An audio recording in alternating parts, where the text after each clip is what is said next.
the house in Williska where the axe murder massacre occurred. An estate in Williska, Iowa, is a favorite place for ghost hunters and horror fans. In 1912, a mass murder took place here.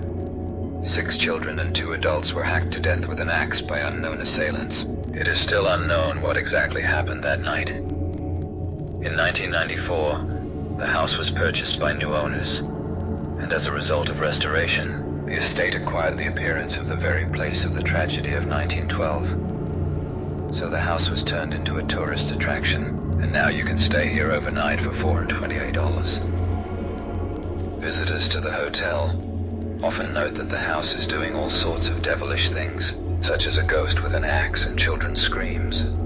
According to the publication Vice, November 2014 for the owners of the house was particularly gloomy. Robert Stephen Lawson Jr. stayed here with friends and was later found with a stab wound to his chest, presumably self-inflicted. The friends called emergency services, and the young man was flown by helicopter to the hospital. Police later said Lawson self-inflicted the wound at around 1 a.m., 00:45. It was around this time in 1912 that the massacre began on the estate. Lawson recovered from his wounds, but never told what really happened that night. The incident upset the estate's owner, Martha Lynn.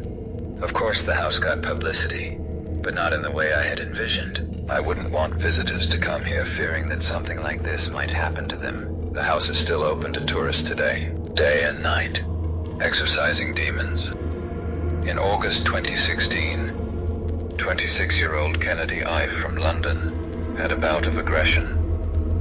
Before family members forcibly tied him to a bed, he punched his father, threatened to cut off his penis, and said there was a snake crawling inside him. According to the BBC, the court heard that over the next 3 days, the family tried to cure Kennedy through abstinence and prayer. His brother Colin Ife told police it was obvious it was inside him. We mistook it for a demon because it wasn't a living thing. It was trying to kill him. We had to restrain it. If we didn't, it could have harmed our family. Kennedy Ife remained tied to his bed for 3 days without medical attention. Then his brother called the ER and reported that Kennedy was complaining of dehydration. Due to respiratory problems, he passed away. The death was pronounced at 10:17 a.m. According to The Independent, while police were at the home, Colin Ife attempted to resurrect his brother by singing and praying for his life. All 7 members of Kennedy's family have been charged with manslaughter and unlawful imprisonment, causing death. An autopsy revealed that Kennedy suffered more than 60 injuries, some resembling bites. His father and brothers were also injured. According to the BBC, Kenneth Ife told the jury that he ordered his sons to forcefully bring his brother to his senses, but denied a role for links to sex, occult organizations, and secret societies in his son's death. On March 14, 2019, after 4 days of deliberations, the jury acquitted all family members of the charges. Devil worship in Florida. In 2012, friends of 35-year-old teacher Danielle Harkins of St. Petersburg, Florida, noticed that a friend had begun to dabble in demonic rituals. Soon after, she was arrested on charges of abusing former students. Gathering her students around a bonfire near the St. Petersburg Pier, Danielle Harkins insisted that the children in her group needed to exorcise demons. According to police, she told them that to do so, they needed to make a cut on their skin and then set the wounds on fire so the evil spirits would not return. When Harkins brought a lighter to one teenager's hand, the light went out due to the wind, so she decided to pour spirits on the hand before setting it on fire, leaving the boy with second-degree burns. Another boy was left with a cut on his neck from a broken bottle, a wound the teacher cauterized with a red-hot wrench. Police learned about the incident from one of the teenagers who participated in the ritual. The others did not tell their parents or comment on the events after Harkins' arrest. She was charged with aggravated battery and child abuse. Harkins never admitted what religion drove her to do such a thing. She did not disclose what she was trying to accomplish by her actions, police said. Exorcism in Indianapolis. Last year, the Indianapolis Star ran a great report on a family held in fear by 3 children, allegedly possessed by demons. The story of LaToya Ammons and her family involves children who climb walls, snoop from room to room, and threaten adults as if not in their low voices. It may seem like the story is literally ripped out of a horror movie.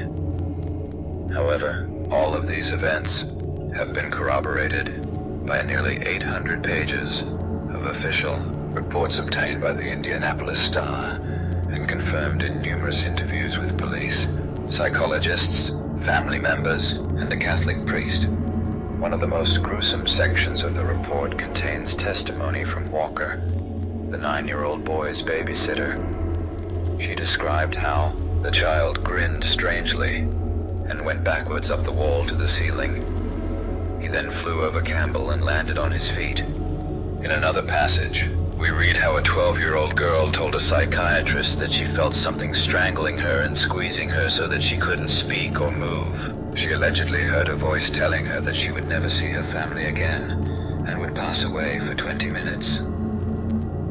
Death of Elise Lamb.